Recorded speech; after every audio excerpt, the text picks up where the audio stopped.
Students, आज का जो इम्पोर्टेंट न्यूज़ है उनको हम रीड करेंगे। फर्स्ट न्यूज़ है एग्ज़ाम प्रोसेस के रिफॉर्म के बारे में। सेंट्रल गवर्नमेंट के द्वारा एक हाई पावर टास्क फोर्स है उसको क्रिएट किया गया। अल्टीमेट ऑब्जेक्टिव यही रखा गया है टास्क फोर्स को कि हमारी कंट्री का जो एग्जामिनेशन प्रोसेस है उसको किस तरीके से इम्प्रूव किया जाए, उसके रिगार्डिंग में जो सजेशन है वो टास्क फोर्स वहाँ पे प्रोवाइड करे।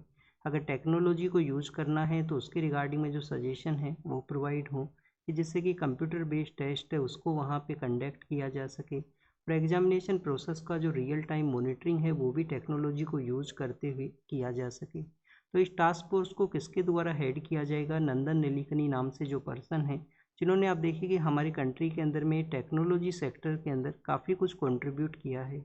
अर्लियर फेज के अंदर में हमारी कंट्री का एक आईटी कंपनी है इन्फोसिस, उसके को फाउंडर हुआ करते थे। उसके लेटर फेज के अंदर में आप देखिए कि आधार का जो सिस्टम एग्जिस्टेंस में आया है उसको जो रेगुलेट करने वाला ये जो बॉडी है unique identification authority of India, इसको भी इनके द्वारा हेड है वो किया गया था।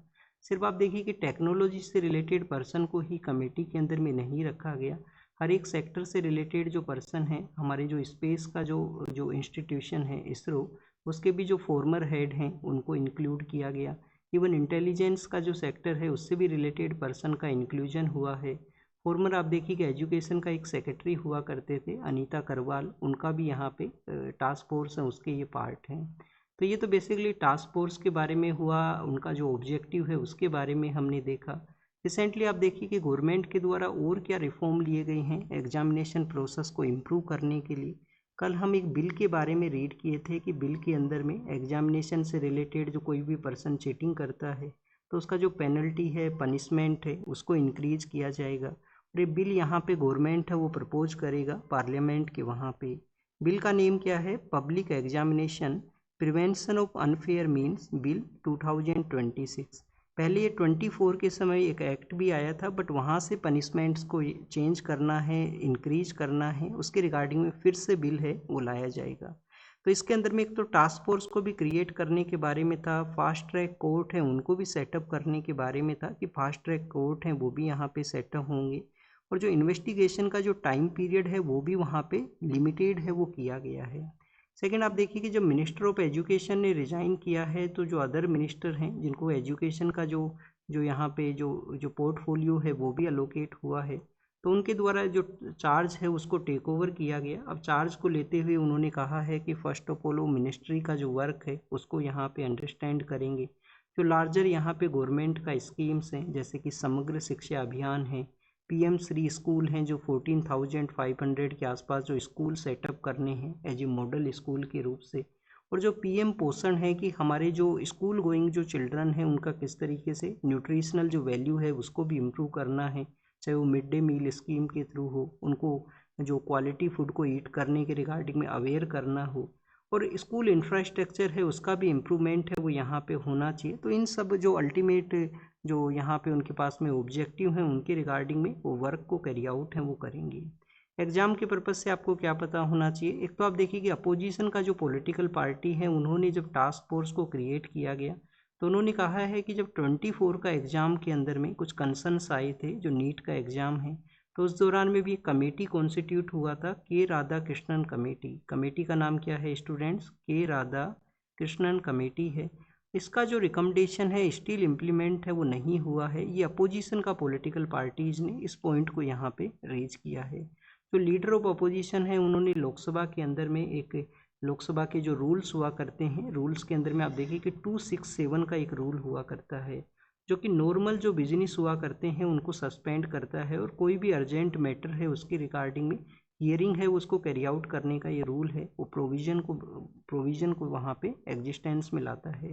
तो लीडर ऑफ अपोजिशन ने इस रूल के बारे में कहा कि उस रूल को वो बेसिकली यहाँ पे रूल को लोकसभा के फ्लोर के ऊपर में लेके आएंगे, जिसके थ्रू जो स्टूडेंट्स जो प्रोटेस्ट किए थे उनके अगेंस्ट में जो पुलिस ने जो फोर्स को यूज किया वो क्यों किया गया उसके रिगार्डिंग में डिस्कशन के लिए लीडर ऑफ अपोजिशन का ये पॉइंट है।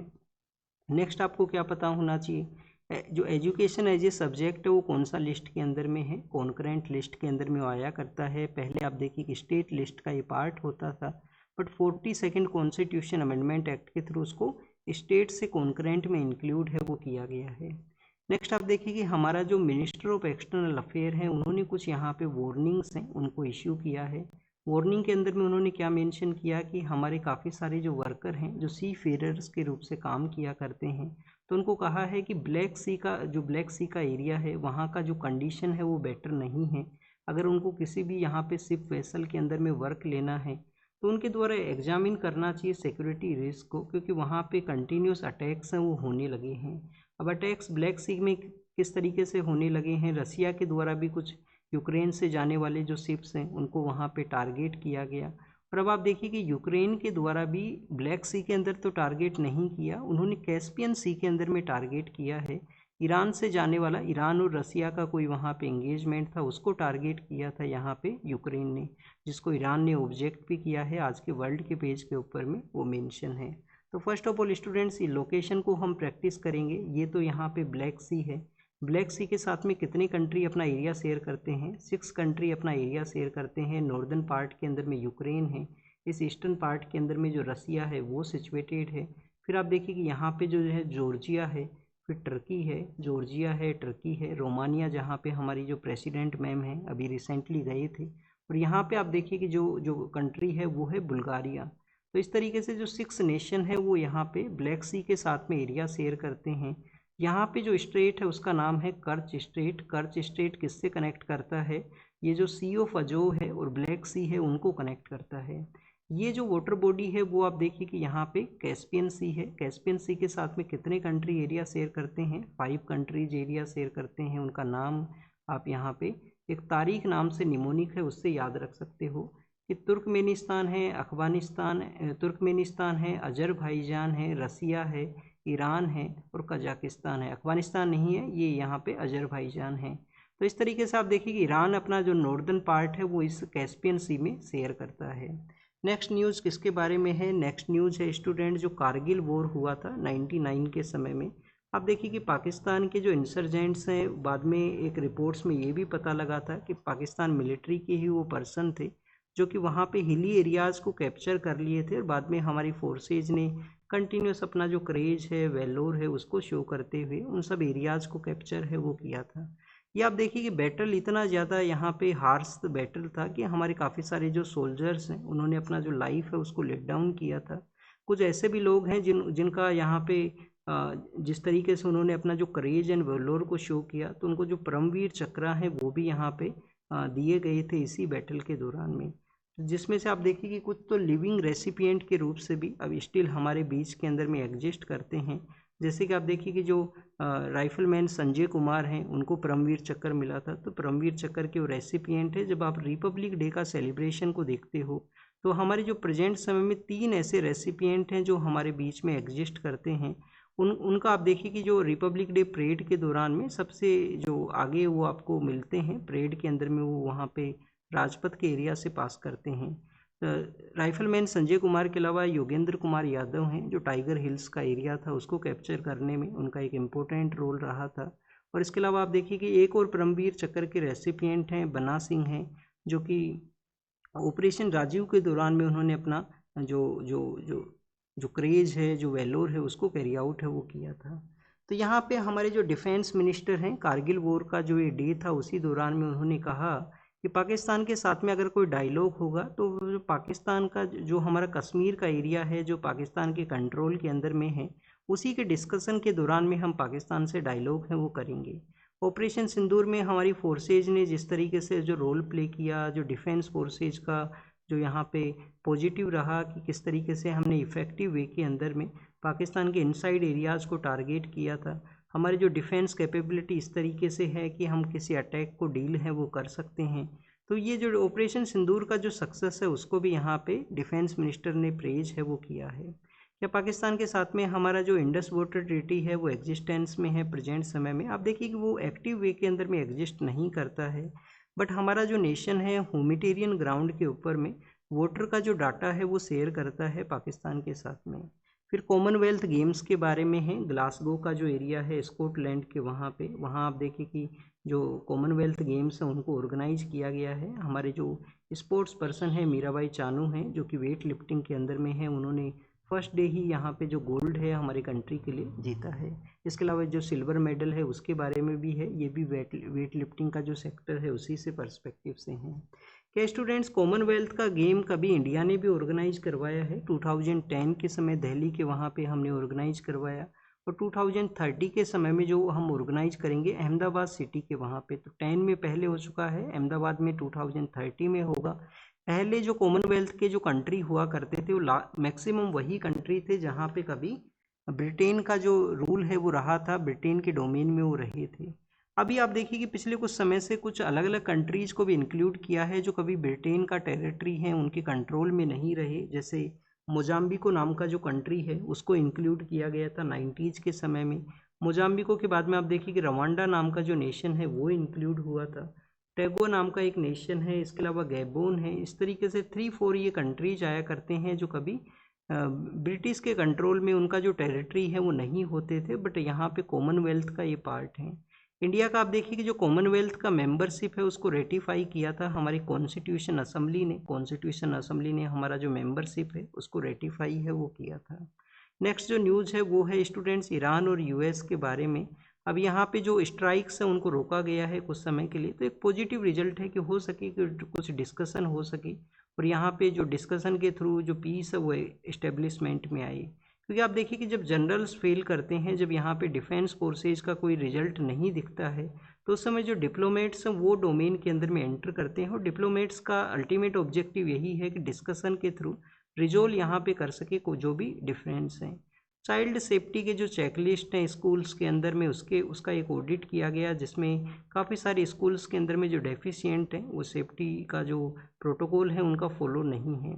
अब चाइल्ड का यहाँ पे किस तरीके से जो प्रोटोकॉल करना है, आप देखिए कि उनको मेंटल सपोर्ट भी प्रोवाइड करना है, उनको जो साइबर बुलिंग ना हो, कोई साइबर के थ्रू उनके ऊपर में कोई आप देखिए कि उनको मेंटली डिस्टर्ब ना करे, उसका भी यहाँ पे प्रोटोकॉल है वो होना चाहिए।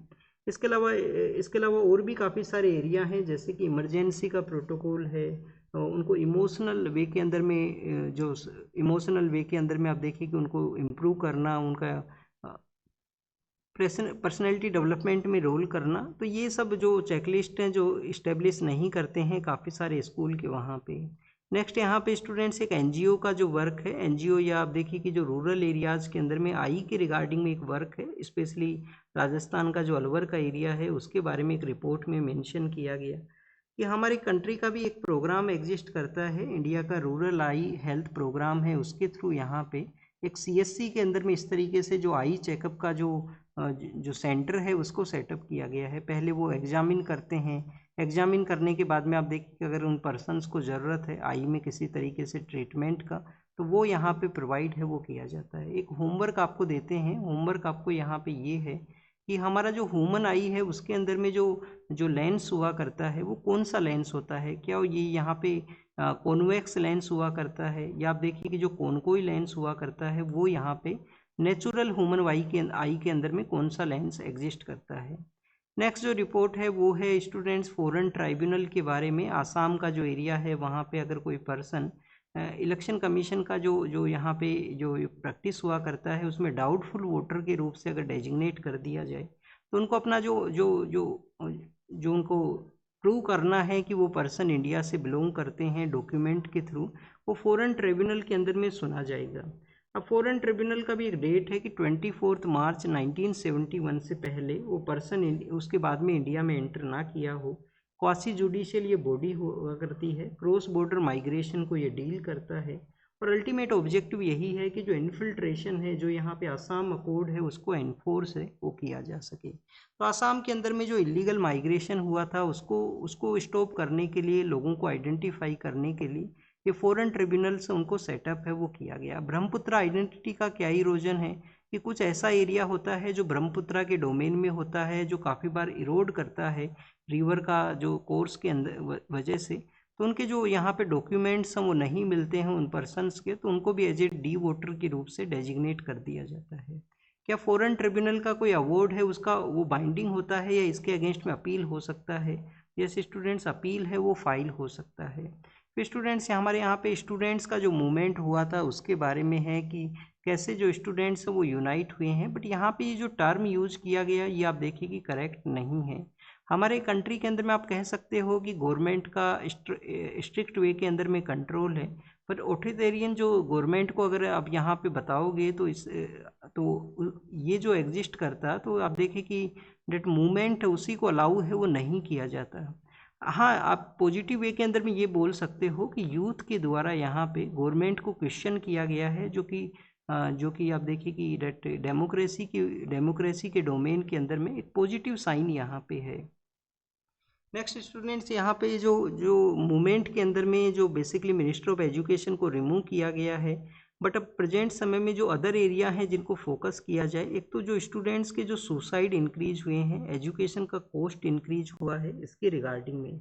अब अगर हम बात करें सुसाइड्स के बारे में, तो एनसीआरबी का एक रिपोर्ट है, आप देखिए कि एनुअल डेथ एंड सुसाइड जो इंडेक्सेज हैं, वो ये रिपोर्ट है एनसीआरबी का, वो बताता है कि 10 ईयर के डाटाज के अंदर में 1.23 लाख जो पर्सन है, जो स्टूडेंट है, उनका डेथ हुआ है। एजुकेशन का जो स्ट्रेस होना, वो एक यहाँ पे लार्जर पॉइंट है जो कॉन्स्टिट्यूट करता है लार्जर नंबर ऑफ डेथ्स को जो स्टूडेंट्स ने सुसाइड है वो किया है। जो एजुकेशन का कॉस्ट है वो भी इम्प्रूव हुआ है, तो अब इसको फोकस करने का ज़रूरत है, एक मूवमेंट के थ्रू इनको भी यहाँ पे रिड्यूस किया जाए। नेक्स्ट न्यूज है वो चाइना के एआई पुश के बारे में है। चाइना आप देखिए कि कंटिन्यूस एआई को पुश किया है, एआई के एक मॉडल के बारे में मेंशन है। और रिसेंटली स्टूडेंट सांघाई के वहाँ पे आप देखिए कि एक मीटिंग भी ऑर्गेनाइज हुआ था, जिसमें ग्लोबल साउथ के जो कंट्रीज हैं उन्होंने उसमें पार्टिसिपेट किया था। इंडिया का जो पार्टिसिपेशन है वो नहीं था, बट आप देखिए कि उस एआई का जो सांघाई एआई वर्ल्ड कॉन्फ्रेंस है, उसके थ्रू चाइना अपना जो ग्लोबल साउथ का लीडर के रूप से भी उनसे इंगेजमेंट है वो किया था। तो ये चाइना का एआई पुश के बारे में है। नेक्स्ट जो न्यूज़ है वो है बिट चैट के पर्सपेक्टिव से, जब किसी एरिया में जो इंटरनेट है वो नहीं है, तो ब्लूटूथ को एज ए डोमेन के रूप से एज करते हुए मैसेजिंग जो कैसे किया जा सके, क्योंकि आप देखिए कि ये यहाँ पे एक प्लेटफॉर्म है जिसको कि मिनिस्ट्री ऑफ होम अफेयर्स ने जो जो ऑब्जेक्ट है वो किया है कि इसको यहाँ पे एग्जिस्टेंस में ये नहीं होना चाहिए, जिसको डाउन है वो किया जाए। अब क्यों किया गया इसको, तो बेसिकली आप देखिए कि इस प्लेटफॉर्म के लिए जो जित हब का ये प्लेटफॉर्म है बिट चैट के अंदर में एक तो इंटरनेट का रिक्वायरमेंट नहीं है, किसी तरीके से सर्वर नहीं होता है रिक्वायर्ड, और कोई फ़ोन नंबर भी यहाँ पे नहीं चाहिए। तो सेफ हार्बर के रिगार्डिंग में एक तो जो कंट्रोल है वो किया जा सकता है, सेफ हार्बर के रिगार्डिंग में एक्शंस ले सकता है गवर्नमेंट यहाँ पे। और कोई भी प्लेटफॉर्म को अगर बैन करना है तो हमारा आईटी एक्ट का जो सेक्शन 69A है उसके थ्रू बैन है वो किया जा सकता है, क्योंकि ये आप देखिए कि अलग अलग ग्राउंड्स के ऊपर में गवर्नमेंट को ऑथराइज करता है, चाहे वो नेशनल सिक्योरिटी हो, पब्लिक ऑर्डर हो, प्रिवेंशन ऑफ यहाँ पे इंसल्ट हो, या आप देखिए और भी जो जो टूल्स है जो किसी तरीके से डिस्टरबेंस को क्रिएट करते हैं, उन ग्राउंड्स को यूज़ करते हुए कोई भी प्लेटफॉर्म को डाउन है वो किया जा सकता है। मन की बात प्रोग्राम ने प्राइम मिनिस्टर ने कहा कि डिफेंस सेक्टर के अंदर में हमारा काफ़ी कुछ बेटर हुआ है, काफ़ी कुछ इम्प्रूव हुआ है, तो ये हमारा इंडिजनाइजेशन ऑफ डिफेंस प्रोडक्शन है उसको भी शो करता है। आईएनएस महेंद्रगिरी के बारे में उन्होंने मेंशन किया कि आईएनएस महेंद्रगिरी का जो 75% जो वहाँ पे जो मटेरियल यूज हुआ है वो इंडिजीनियस वहाँ पे यूज हुआ है। पिनाका नाम का जो आप देखिए कि एक लॉन्ग रेंज गाइडेड जो रॉकेट हैं उनको अभी जो रिसेंटली लाया गया था एग्जिस्टेंस में, तो उनके बारे में मेंशन किया जो डिफेंस प्रोडक्शन को शो करता है। और इंडोनेशिया के साथ में हमारे कंट्री का जो एग्रीमेंट हुआ है ब्रह्मोस एंड अस्त्रा मिसाइल के बारे में, तो डिफेंस प्रोडक्शन का डिफेंस एक्सपोर्ट है उसको भी शो करता है। और यूथ के इम्पोर्टेंस को यहाँ पे प्राइम मिनिस्टर ने मेंशन किया कि यूथ ही जो है हमारे कंट्री का जो फ्यूचर है उसको सेव करेगा, उसको यहाँ पे सिक्योर करेगा।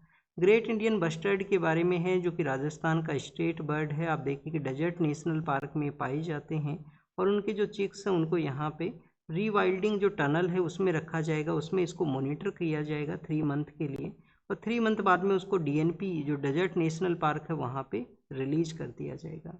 आरबीआई के जो हमारे चेयरमैन हैं उनके जो यहाँ पे गवर्नर हैं उनका स्टेटमेंट आया है कि रिसेंट जो एक्शन लिए गए फॉरेन कैपिटल को अट्रैक्ट करने के लिए उसका पॉजिटिव रिजल्ट रहा है। आप देखिए कि जो स्ट्रॉन्ग इन्वेस्टर हैं उनका रिस्पॉन्स देखने के लिए मिला, बैंक्स के अंदर में मोबिलिटी के रिगार्डिंग में, गवर्नमेंट सिक्योरिटीज़ के अंदर में भी इनफ्लो है वो इंक्रीज हुआ है। और इन्फ्लेशन को कंट्रोल करना आरबीआई का यहाँ पे एक प्रायोरिटी है कि इन्फ्लेशन को कंट्रोल करें, इनफ्लो है वो हमारे यहाँ पे इंक्रीज है वो हो। फिर आप देखिए कि वर्ल्ड के पर्सपेक्टिव से न्यूज़ है यहाँ पे जर्मनी के अंदर में जो बर्लिन नाम का जो सिटी है उसके बारे में मेंशन किया गया कि वहाँ पे एक मार्च के अंदर में जो अटैक हुआ था उस पर्सन को सिक्योरिटी फोर्सेज ने न्यूट्रलाइज किया है, और आईसिस के साथ में भी उन पर्सन का अर्लियर इंगेजमेंट था। वो चाहते थे कि आईसिस को ज्वाइन करें सीरिया के वहाँ पे, तो उनको अरेस्ट भी कर लिया गया था लेबनान एंड जॉर्डन के वहाँ पे। तो ये पर्सन है जिन्होंने बर्लिन में एक अटैक किया था, जिनको न्यूट्रलाइज कर दिया गया है। यूके के जो न्यू पीएम हैं उन्होंने यहाँ पे कहा है कि वो यूके का जो प्रायोरिटीज़ हैं उनको प्रेफर करेंगे जब भी यूएस के साथ में डिस्कशन करेंगे। तो हर एक लीडर का आप देखिए किस तरीके से स्टेटमेंट हुआ करता है। नेक्स्ट क्यूबा के बारे में है। क्यूबा के जो प्रेसिडेंट हैं उन्होंने यूएस के एलिगेशंस को आप देखिए कि यहाँ पे रिजेक्ट किया है, और उनके कंट्री के अगेंस्ट में यूएस के जो जो एक्शंस हैं उनको कंडेम भी किया गया है उनके द्वारा। नेक्स्ट न्यूज़ है यहाँ पे ईरान के पर्सपेक्टिव से। तो आप देखिए कि अभी डिस्कशन का स्पेस है यूएस और ईरान के बिटवीन में। ये एक लीडर का स्टेटमेंट है, ये हम ऑलरेडी रीड कर चुके हैं। फिर आप देखिए कि वेस्ट बैंक एरिया के अंदर में जो पैलेस्टीनियन जो सेटलर्स हैं और जो इजरायली जो सेटलर्स हैं उनके बिटवीन में कन्फ्लिक्ट हुआ है। काफ़ी सारी कंट्रीज हैं जो वेस्ट बैंक के एरिया के अंदर में इजराइल का जो प्रेजेंस है उसको एज ए इलीगल वे के रूप से कंसिडर हैं वो करते हैं। कैस्पियन सी में जो यूक्रेन ने अटैक किया ईरानियन जो शिप्स हैं उनके ऊपर में, जिसको ईरान ने कंडेम किया है। और रसिया यूक्रेन कन्फ्लिक्ट के बारे में मेंशन है जिसमें कंटिन्यूस डेथ हैं वो देखने के लिए मिले हैं। इंटरनेशनल क्रिमिनल कोर्ट का जो जो रूलिंग है, जिसको कि आप देखिए कि न्यूयॉर्क के जो चेयरमैन जो वहाँ पे मेयर हैं उनके द्वारा कहा गया था कि जो इजरायली जो लीडर हैं वो यहाँ पे वॉर क्राइम उनके द्वारा कमिट किया गया है। तो उनके अगेंस्ट में अब देखिए कि इजरायली जो लीडर हैं उनका स्टेटमेंट आया है और उन्होंने बोगस बताया है इंटरनेशनल क्रिमिनल कोर्ट के जो चार्जेज हैं उनको। इंडिया भी इसका पार्ट है वो नहीं है। फ्रांस और स्पेन के बारे में है नेक्स्ट न्यूज़। फ्रांस और स्पेन के बारे में यही है कि वहाँ पे वाइल्ड फायर का इंसिडेंट आया है। फ्रांस नॉर्दर्न पार्ट में है, उसके सदर्न पार्ट के अंदर में स्पेन है वो सिचुएटेड है, और वहाँ पे वाइल्ड फायर की वजह से काफ़ी कुछ लोगों को इवैक्यूएट है वो किया गया है। नेक्स्ट न्यूज़ है वो डेंगू का एक वैक्सीन के बारे में है। डेंगू का आप देखिए कि वैक्सीन है जो इंडिया में अप्रूवल हुआ है, जो 4 टाइप से जो डेंगू हुआ करता है, जिसमें इनिशियली जो 2 टाइप्स हैं उसके अंदर में तो काफ़ी बेटर रेट है इस वैक्सीन का यहाँ पे। बट आप देखिए कि एक जो यहाँ पे वेरिएंट है उसका जो एफिकेसी है, उसका जो जो रिजल्ट है वो उस तरीके से नहीं है जितना एक्सपेक्टेशन है। तो उसके बारे में ये है कि उसका जो जो कुछ क्वेश्चंस को ये रेज करता है। बट डेंगू का जो वैक्सीन है जो हमारे यहाँ पे एग्जिस्टेंस में आया है। तो this is all the information related to the today's newspaper. आप इसको रीड कीजिए, रिवाइज कीजिए, जो भी इन्फॉर्मेशन मिला है उसको नोट डाउन कीजिए। Thank you students, thank you very much.